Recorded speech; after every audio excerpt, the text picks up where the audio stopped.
Selamat pagi Bu, perkenalkan saya Dr. Wijaya juga di pagi hari ini. Hari ini kita akan lakukan pemeriksaan dari varisesnya ya Bu ya. Apakah Ibu bersedia? Bersedia. Baik, jika Ibu bersedia, saya akan mencuci tangan terlebih dahulu. Cuci tangan lama-lama. Oke. Selanjutnya saya akan melakukan inspeksi dari tungkai bawah dengan penyimpanan yang cukup dari arah belakang pasien dengan posisi tungkai pasien abduksi dan indorotasi dulu. Lakukan inspeksi tungkai bawah dan penyimpanan yang cukup dari arah belakang pasien dengan posisi tungkai pasien abduksi dan indorotasi. Di sini tidak didapatkan adanya talangetasis dan juga dermatitis, edema dan juga pendarahan juga ulkus. Selanjutnya saya akan memperhatikan vena yang mengalami varises tungkai bawah, apakah vena superficial atau cabangnya. Biasanya vena tersebut tampak jelas melebar gitu ya, karena berwarna biru. Varises vena tungkai bawah pada cabang vena superficial biasanya lebih berkelok-kelok dibandingkan vena superficial utamanya.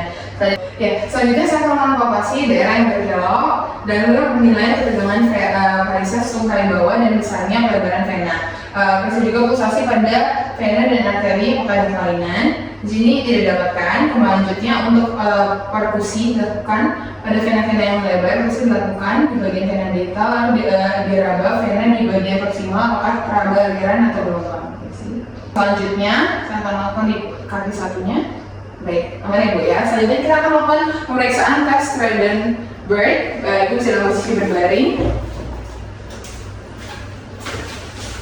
Posisi berbaring dan juga elevasi tungkai sekitar 30 derajat. Permisi. Selama 1 menit untuk mengosongkan pena. Coba tungkai dulu. Dua menit. Satu aja. Comparison. Oh, oke. Ulang ya.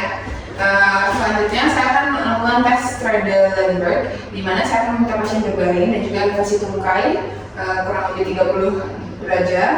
Kemudian selama 1 menit untuk mengosongkan pena. Selanjutnya kita akan mengosongkan pena sampai lama dengan pahila bagian atas dan kompresi manual terikat, menggunakan tekanan yang cukup untuk menekan vena superficial namun tidak menekan vena dalam. Selanjutnya saya akan meminta pasien untuk berdiri dengan tetap mengokusi vena. Saya berdiri dulu. Tahan berdiri. Baik. Setelah 35 detik nanti akan kita cek pada perhitungan pengisian vena dari tungkai. Itu normalnya vena superficial terisi bagian bawah distal memakan waktu 35 detik. Setelah 35 detik berdiri, saya akan melepaskan kompresi. Permisi Bu. Lihat setelah 35 detik untuk pengisian dari venanya.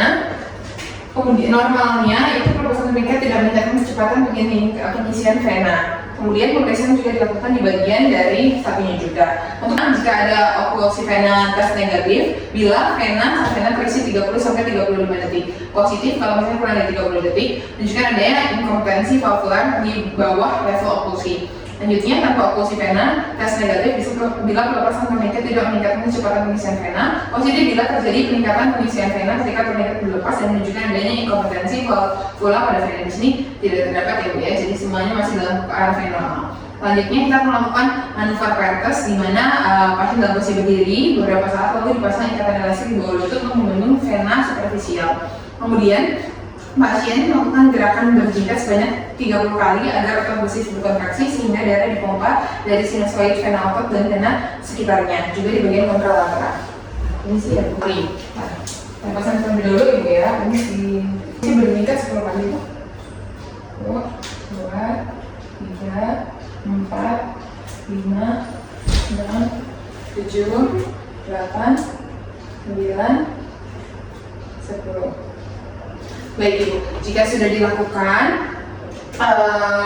maka dilihat bahwa di sini didapatkan bahwa vena-vena yang terletak di distal atau di atas dari ikatan kosong, berarti vena atau vena proferentas dan vena profunda berfungsi dengan baik dan tidak ada sumbatan yang berikan di kanan. Kita selanjutnya akan melakukan di kaki sebelah kiri. Oke, bisa. Kita akan melakukan pengecekan dari Momenstein. Pertama dalam posisi terlentang dan juga tungkai ekstensi. Kemudian saya akan dorsifleksikan seperti ini. Apakah sakit Bu? Tidak ya. Saya akan melakukan di bagian kontralnya juga. Ini apakah sakit? Tidak juga ya Bu ya. Baik, setelah sudah dilakukan di kedua kaki, jika ada nyeri, tanda kuman positif dan pasien harus dimotivasi untuk mobilisasi dini agar sirkulasi jadi lancar. Namun dalam tahap ini masih normal ya Bu ya. Baik, selanjutnya saya akan melakukan cuci tangan 6 langkah dan pemeriksaan itu sudah selesai. Hasilnya semua normal ya Bu. Terima kasih.